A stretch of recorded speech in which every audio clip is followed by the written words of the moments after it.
So my previous company was D-Wave. I'll just show you a couple things. We built what are still the world's only quantum computers that you can buy. And the company, D-Wave, has been doing this. Thanks.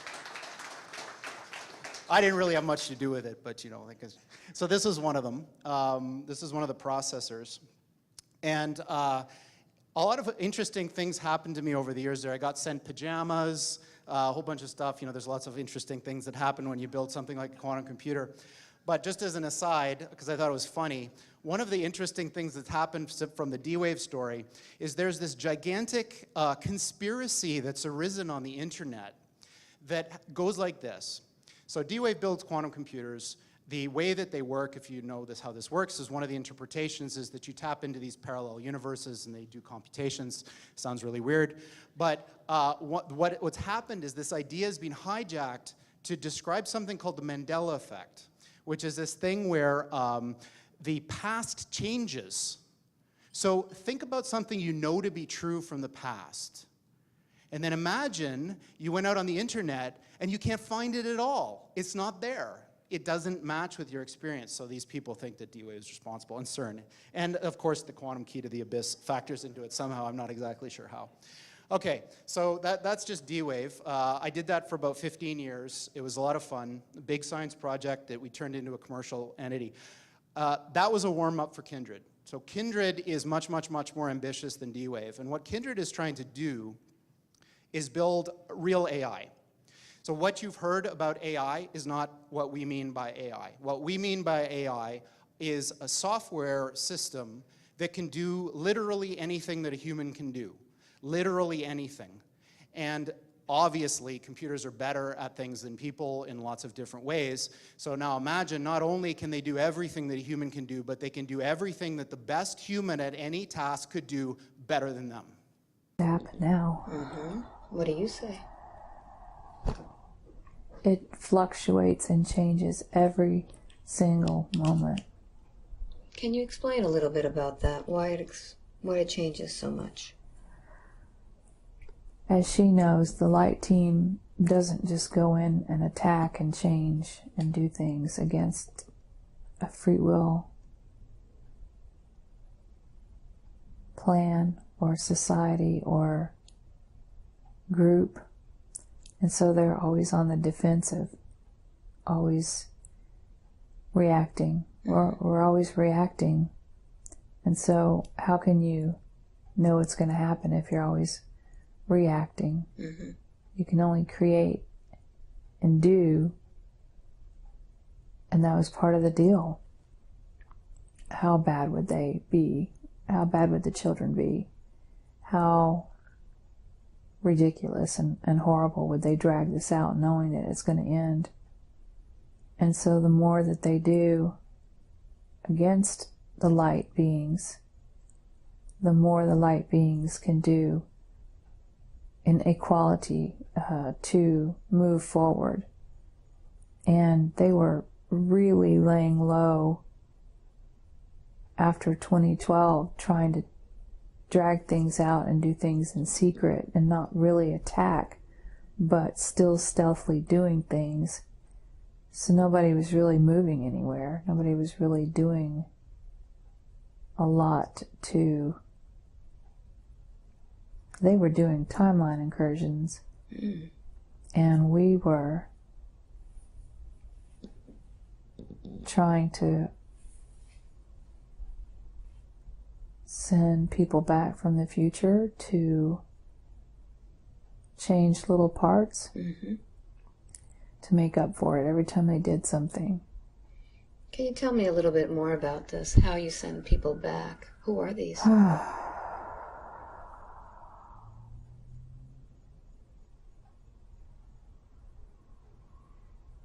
Future selves that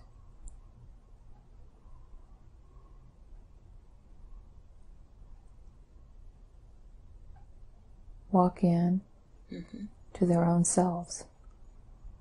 They walk in and they...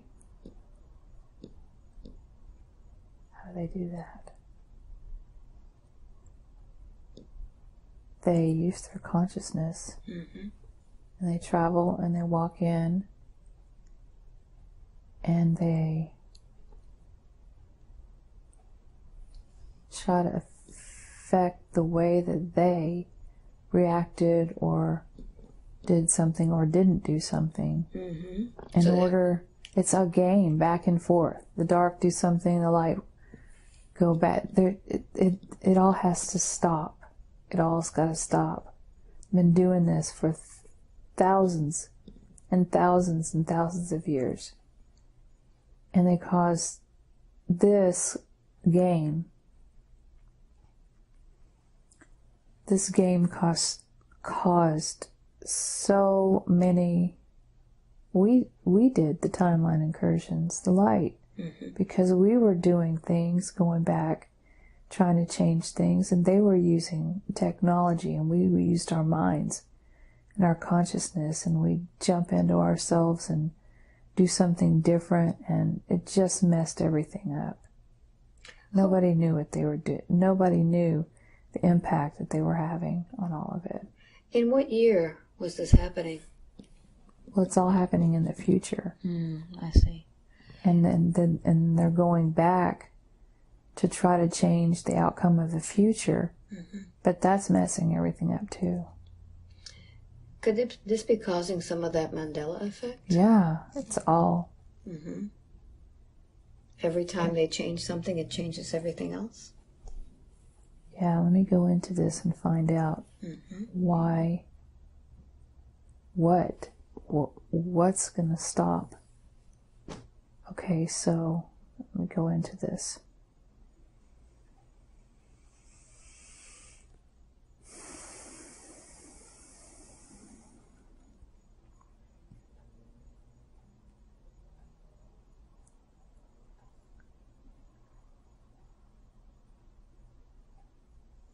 So, okay, so this is this whole playground is a creation that allows you to do all this in this reality, because you can't do that out there. You would mess too many things up. It was all kind of like cocooned. This third dimension, you mean? No, the fourth dimension's a part of it. The fifth dimension's a part of it. It's bigger than that. Okay.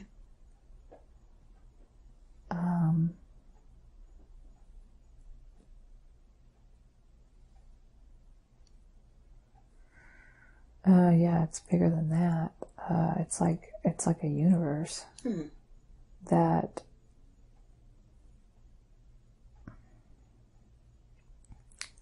I mean, when is it ever going to stop if you can always, when you're in the future and you're out of the third dimension and you can travel with your consciousness and you can realize that you can go back to the past in the third dimension and change something to try to make your current situation better, when does that ever stop? And then the dark always know that they can, as long as you're doing that, they can do things and try to steal souls and put them in more realities like that so that they can have energy. So when does it ever stop? How is Michelle working with this? Well, what's her role in this?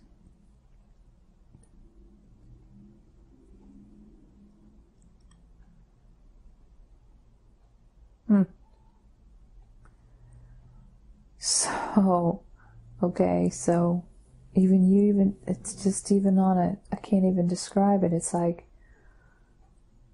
And try your best. on a, Source is doing it. Source is even going back. So Source is sending its angels back. It's bizarre because it's supposed to be happening all at the same time, but how is that possible? Source is sending angels in to unravel. It's so complicated because everything is so intertwined. And there's so many aspects of so many beings all in this reality. But Source has a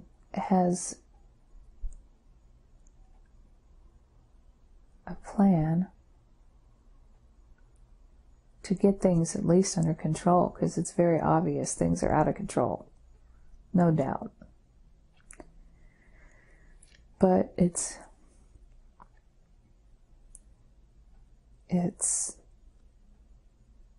only being intervened on because the energy is affecting Source itself. What kind of energy is affecting Source? It's disharmony. Mm-hmm. It's all of the negative emotions, mm-hmm. all of the fear and sadness, anger, jealousy, all of those emotions are, since we're all connected and we're all one, the Source is feeling all of those. Mm-hmm. Although it's not really in it, and it's not really feeling, it does vibrationally change the structure. The structure changes the composition, vibration, mm-hmm. something like that. Is this just coming from Earth, or is it coming from all over the place? It's spread, mm-hmm. and it's spread a lot of places in this galaxy. Mm-hmm. It's like a cancer. It's like a cancer in the body. It's like the galaxy is very much like a human body. Mm-hmm. And so when the human body has a cancer, it's like the Milky Way is like a cancer of the universe. Mm-hmm. So all of these changes that are happening, how is that affecting this new Earth?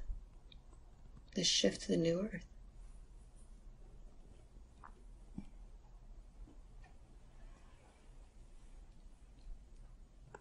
All of what changes? All of these changes of going back and changing the timelines and things like that. The new Earth was the solution. Mm-hmm.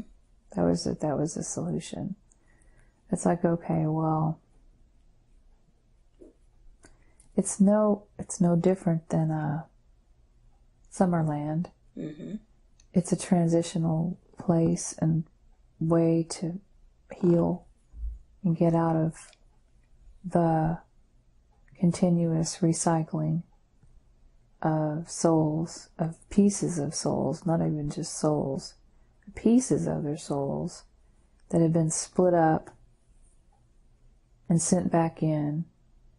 And it's a way to bring all those pieces back together psychologically, to have healing and finally have that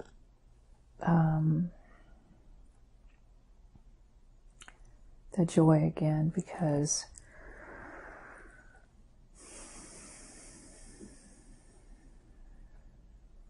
there's fractured souls. Mm-hmm. If you're fractured and you're not connected to Source, you're not going to have peace and joy. And it's... So right now there's a lot of awakening people. They're waking up to all of this. And Michelle wanted to know if she is going to be shifting to the new Earth in this body, or is she going to go home? A lot of people aren't going to want to hear it, but it isn't like